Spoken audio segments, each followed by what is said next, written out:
అయ్యో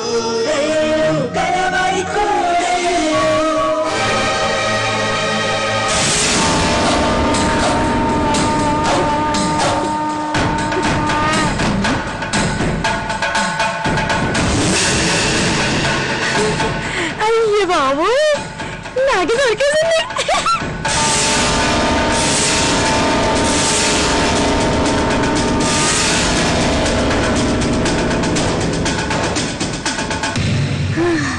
అమ్మయ్యా, వాళ్ళ సంబంధం చెడగొట్టడానికి ఒక్కనగా చాలే.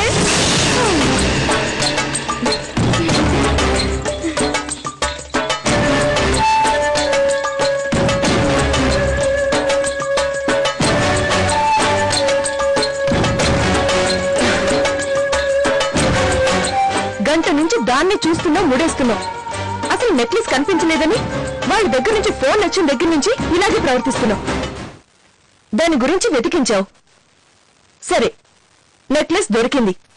ఇప్పుడు ఏం చేయాలో చెప్పు. మామూలుగా వాళ్ళు ఏమన్నారు? నెక్లెస్ చూసుకోమన్నారు. అంటే అందులో పెద్ద వింతే ఉంది.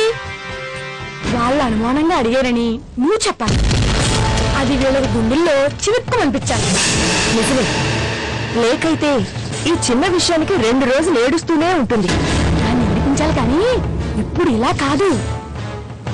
ప్రస్తుతానికి ఈ విషయాలేమీ లేకకి తెలియనివ్వకు. అది ఎప్పుడులాగే కాబోయే మొగుడు ఫోటో చూసుకుని ముడిచిపోని. అది మాత్రం సంతోషంగా ఎందుకు ఉండాలమ్మా? ఇళ్ళగానే పండగ కాదు, లాటరీ టికెట్ కొనగానే లాటరీ వచ్చినట్టు కాదు. జరగబోయే నెక్లెస్ డ్రామాలో లేకనే పావుగా వాడుకోవాలి. అప్పుడే నాటకం మరింత రత్తి కడుతుంది.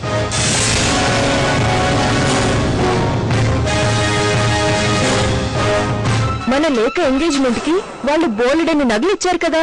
అవును, అవి మనం అలంకరించాం కదా. వచ్చేటప్పుడు అన్ని తిరిగిచ్చేసాం కదమ్మా. మనం అన్ని ఇచ్చేసే వచ్చాం, కానీ వాళ్ళు అందులోంచి ఇప్పుడు ఒక నెక్లెస్ తగ్గింది అంటున్నారు.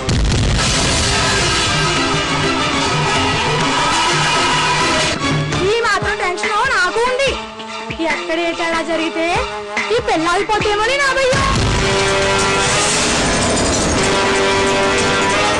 ఫోన్ చేశాం కదా, ఇంట్లో చెక్ చేసుకుని నెక్లెస్ ఉందో లేదో వాళ్లే చెప్తారు.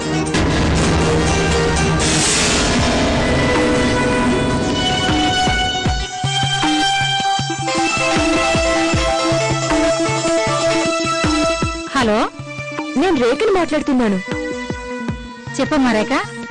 ఆంటీ, మేము ఇంట్లో అంతా వెతికాం, కానీ నెక్లెస్ ఎక్కడ కనిపించలేదు.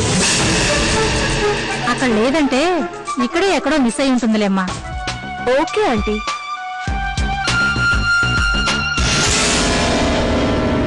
పెద్దమ్మా, మీరు చేసిన పని భలే ఉంది.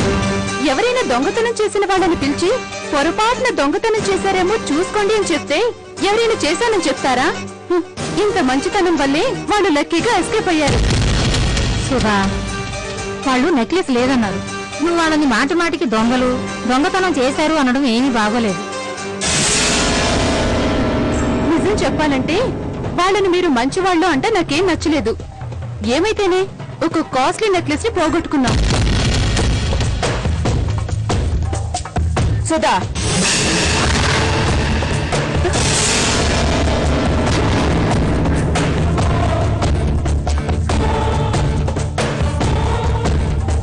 నెక్లెస్ పోతే ఇంకోటి కొనుక్కోవచ్చు. నమ్మకమే పోతే కోట్లిచ్చినా కొనుక్కోలేము. నీకు వాళ్ళ మీద నమ్మకం లేకపోయినా నష్టం లేదు, కానీ గౌరవం లేకపోతే నేను సహించను. ఇలాంటి వాగుడు ఇంకొకసారి వాగితే నిన్ను క్షమించను. నెక్లెస్ ఉందా అని అడిగాం, లేదని చెప్పారు. ఆ విషయం అంతటితో ముగిసిపోయింది. ఇంకోసారి ఆ టాపిక్ కూడా నాకు వినిపించకూడదు.